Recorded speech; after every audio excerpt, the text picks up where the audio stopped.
You might think the number one fear a human has is the fear of death. The reality is that's number two. Number one fear is the fear of speaking to strangers. And I would even say above that is speaking to strangers after knocking on their door when they're in foreclosure.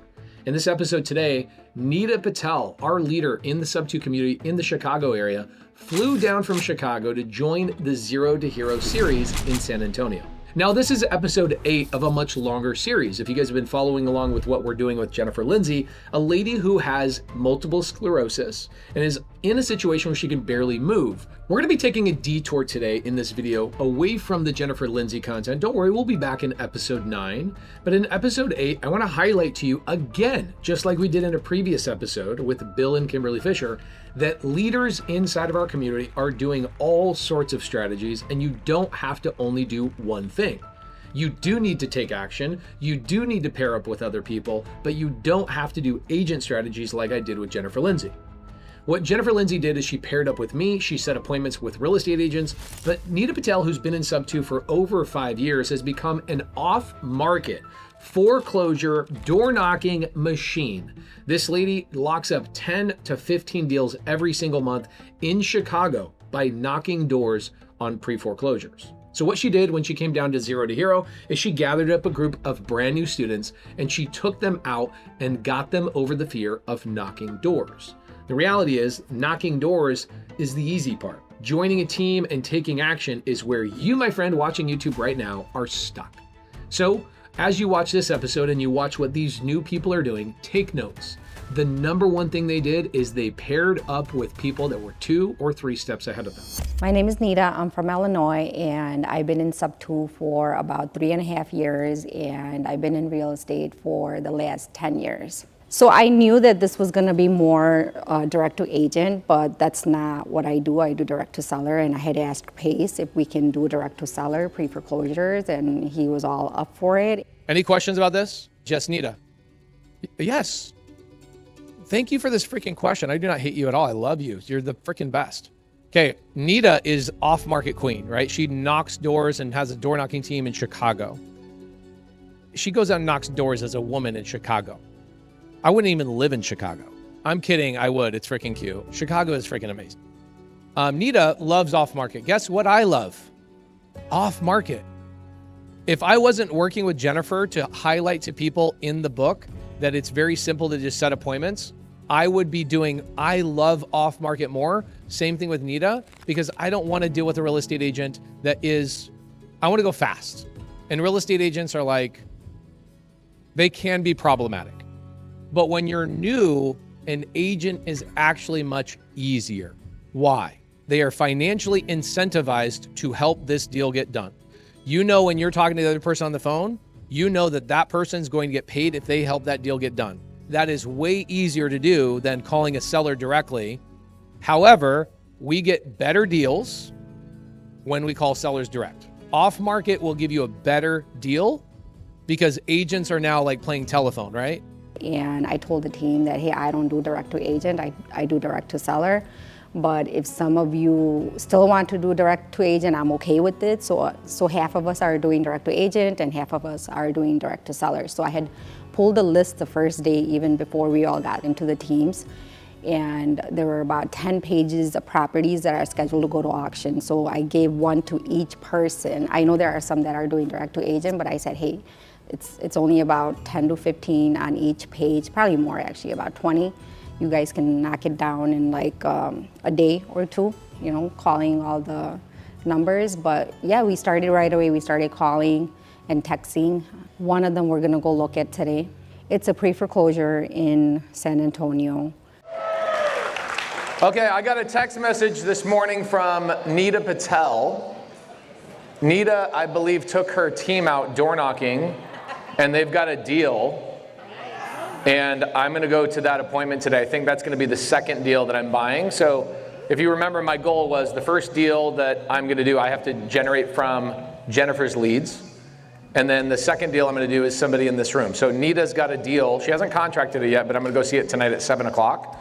So if you guys are really nice to Nita Patel, she might invite you to go on the appointment. I mean, there are leads that I've given to people like with no names, and they were like, we need the homeowner's name at least. And I'm like, no, you don't. Just go and talk to them. Whoever opens the door. Of course, you don't want to talk to a child, but if it's an adult, just start talking to them about the different options that they have for their property. A lot of people are blown away. They're like, oh my God, we never thought that, it could be this easy. We've been overthinking it, and they've been saying, you make it look so easy, than it is. But that's the whole thing, right? Like, we make up stories in our minds of things that we haven't even done yet. Like, if you've never done it, how are you going to know? Like, you don't need to know everything. You don't even have to know their name.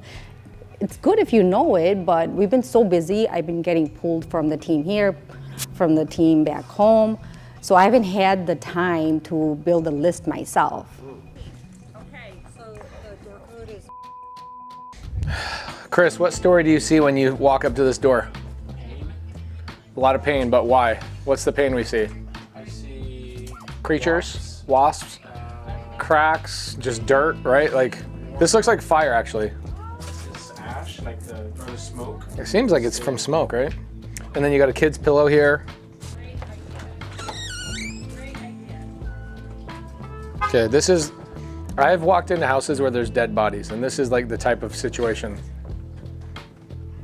Hello?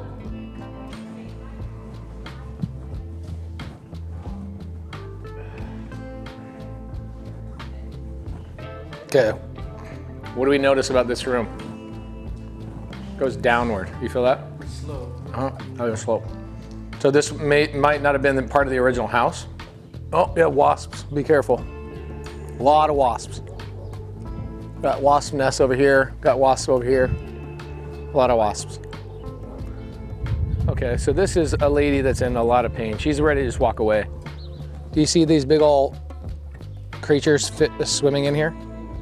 These are water bugs. Like, they're massive. They're breeding like crazy. So it's definitely not a co-living deal. Why is it not a co-living deal, doctor?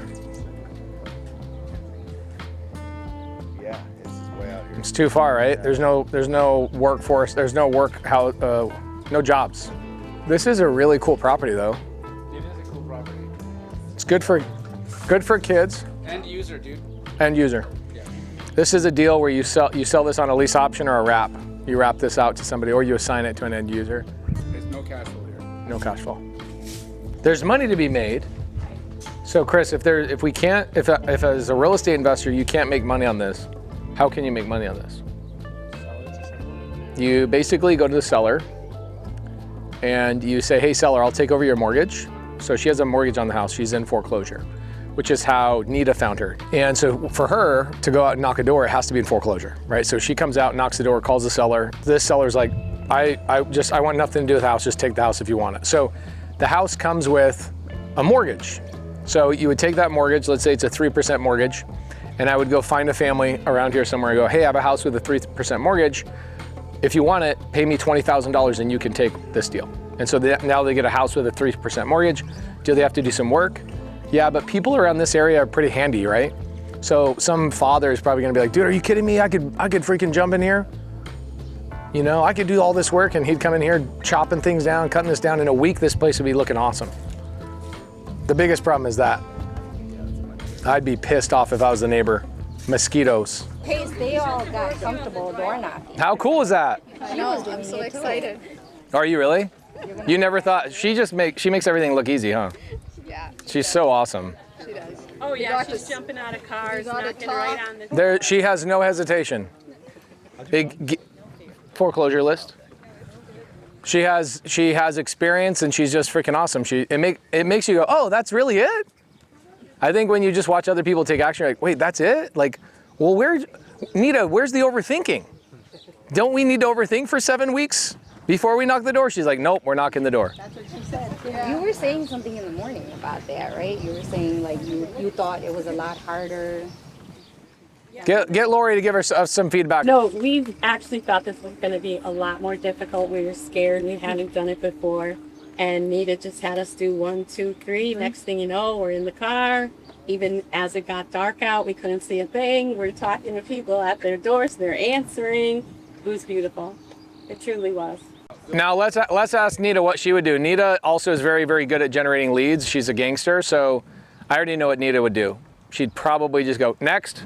Yes, I will not even touch it. But what does she have that a lot of people don't have is she already has calculated in her mind, do this, do this, do that, nope, nope, nope, nope, nope, nope, next, right? And so taking us through this practice of like, this isn't gonna work, that's not gonna work. Yes, we could do that, but it would take time off our plate. There's probably better opportunities. There is a deal to be made here, but it would take you from other deals. However, if it's a newbie, what would they do? They would spend 7 years on this house. They'd be going around to everybody. It's like, I really want this one to work. Yeah. I really need this one to work. The chapter of this story is called Next. But there is a deal here, for sure. Yeah, and the deal is leave. Yeah. Don't you wish you could just do this every day? I mean, I do this every day, but doesn't everybody wish you could just do this every day? Hang out with your friends, go and see real estate, strategize what's the right way to do this. I think we had a lot of fun, right? Oh, we had a blast. Yeah. This is what people need to see. They need to see people making calls, door knocking, people messing up, getting deals. Doing the work. That's what it takes. If you're just consistent and you do the work, you're gonna win. And that's what I was telling the team yesterday, that it's consistency and focus that gets you the deals, which most of the people don't have. I think community to me is unity, coming together, providing value to each other. We all have something different that we bring to the table. And I think when a community works together and has all the different values, like you can make so many things happen that like you are not able to by yourself. A lot of people are not able to do things on their own. I think all of us are empaths to a certain degree, or like we can feel other people's pain, but I might feel it a little bit deeper than most, to the point where it stresses me out and I can't stop thinking about whatever this person, I'm struggling with this, I have this problem. Even today, I got stopped at lunch, a homeless guy comes up to me and goes, do you have money? I go, bro, nobody has money, it's 2026. Like, do you have Venmo? He's like, no, I don't have Venmo, I don't have a cell phone. I go, what do you need then? How can I help you? He's like, really? And I go, yeah. He goes, I just need to eat. And I go, cool, come into the restaurant, sit with us, go to the bar, order whatever you want. And we ordered him a whole bunch of food and had a conversation with him. And he was just like, why'd you do that? And I go, because I can. That's why, because I can, right? It's the same thing with, going to the moon, right? We're not doing it for any grand gesture. We're doing it because we can and we should. And we actually do things because they are hard. And the main thing that I'm trying to solve is people saying, I can't get my first deal, I can't generate leads, I don't know how to take action. And so really the Jennifer Lindsay story, as cool as it is, it has spurred on so much activity in the room right next to it, where we're talking 50, 60, 70 deals have already been done in 3 days. The reason I helped Jennifer is to create that impact. Jennifer's story is the impact that those people needed, and they're all jamming with each other. I had a guy in a professional MLB, he's retired MLB player in the room, played in the league for like 10 years. He came up to me today and goes, I've never seen somebody care so much for anybody else. And he goes, I thought, my greatest achievement in my life was getting into the league. And now I realize my greatest achievement is being part of a community of people that actually help each other and care about each other. I'm like, what the freak? How cool is that? So that's why we help each other, because we can and we should.